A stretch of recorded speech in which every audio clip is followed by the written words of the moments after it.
Good afternoon, guys, and thank you so much for tuning in back to this video. And from the title of the video, you already know, like, at least you have an idea of what is going on.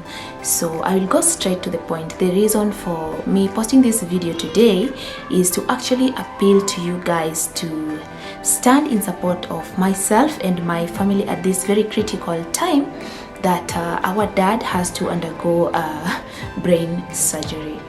So in fact, I was preparing myself to make a totally different kind of video, and then I got the news that actually the surgeons have to proceed with the surgery, and I thought that this is actually more important. So I will give you a very brief background of how he got to this point in a matter of just a couple of days. So what actually happened, a lot has happened since I came back from Qatar, and it's just by the grace of God. We take each day at a time.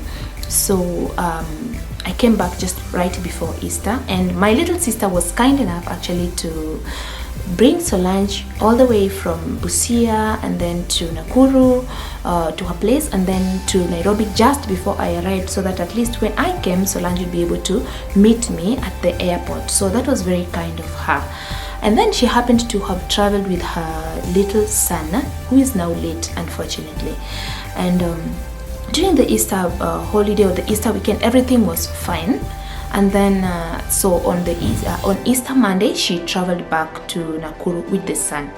The following day, she went back to work, and the nanny called her urgently and said that something had happened to the kid, that he had broken his thigh, and actually the leg was just going round. It was so shocking, and we were all like, we were with the kid just the other day, like, how did this happen? But it is just something that could not be explained, because the nanny insisted that the kid did not fall, but somehow he happened to break his thigh and dislocate his knee. So that was on Tuesday when we got the call, and then things progressed very fast. The kid, of course, had to go to the hospital. They spent the night there. They put a cast on his leg, but he was under so much pain.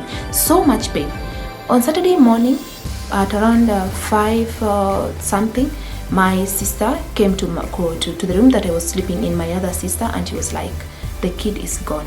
And it was a very big blow to our family.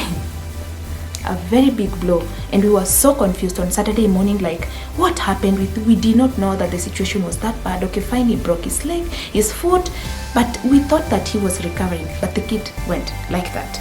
So in a matter of days, like from Saturday, by Tuesday we held the burial, and we buried the little boy.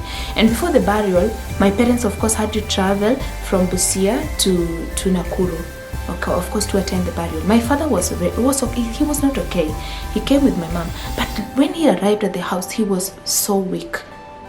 He was so weak. When you looked at him, you just start tearing up. In fact, when I looked at him, every time I just kept bringing a glass of water to him. He was very weak. He couldn't walk properly. But the following day, he looked a little bit better. During the funeral, he even spoke, gave a brief history about the kid. And then when they went back to our home now in Busia, my mom insisted that he has to take him to the hospital because he did not look okay. He was very, very weak. So he was taken to just like a family doctor, a clinic, and he was tested for malaria and typhoid. Usually back at home, whenever you are sick, those are the first things that they would actually check for, and they found that he actually had very high malaria and typhoid. So they gave him drugs for that, and he's usually also a person who has high blood pressure. So we did not know just how much the death of my nephew hit him. Kumbe, from that time, his blood pressure started to go up. So after the burial, after the real thing, after witnessing the real thing, that very day, okay, he came back home, and then he was given some food and the drugs for malaria.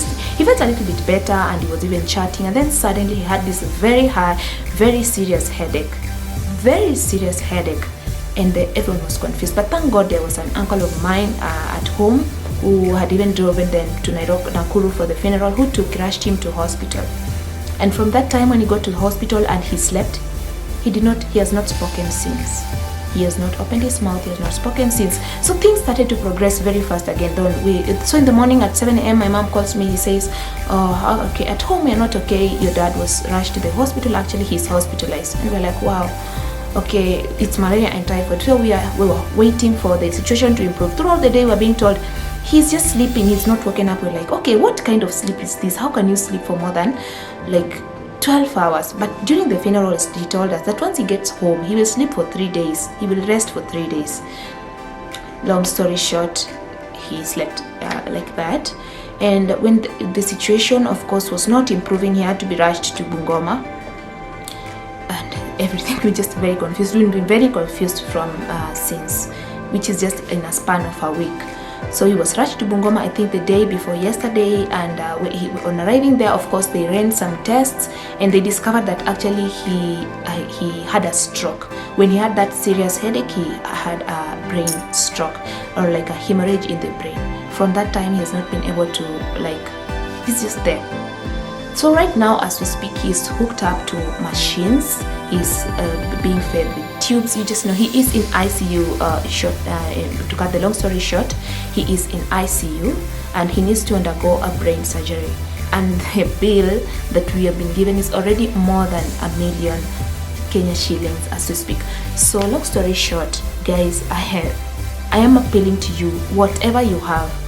I've tried to apply for a pay bill number, but the process is a little bit long and it takes maybe it will take 24 hours to get the pay bill number before I can share it, and I will link it on this video. But as of now, because the situation is urgent, I'm going to share my M-Pesa number.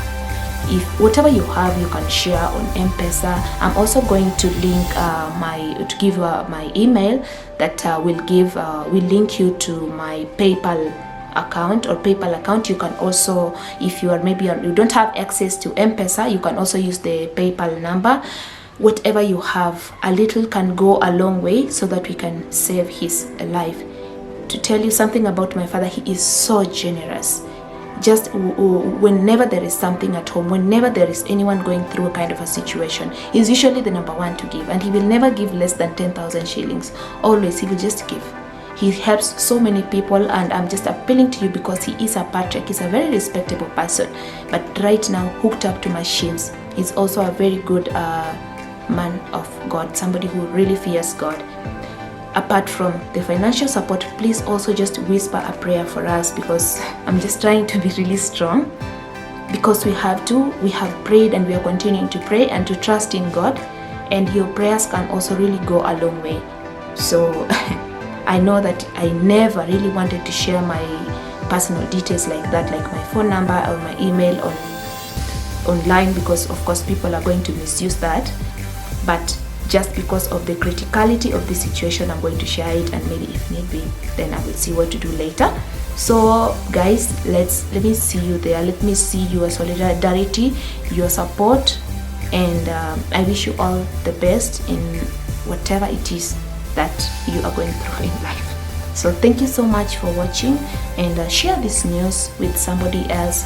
Share this video and let it go far and wide so that we can raise this money in no time, because even before they start the surgery, they needed us to give a deposit of 500,000 Kenya shillings, and we are already raising the money, trying to raise the money as a family. We are not yet even there at that amount, but we are just trusting that God will provide. So thank you so much, and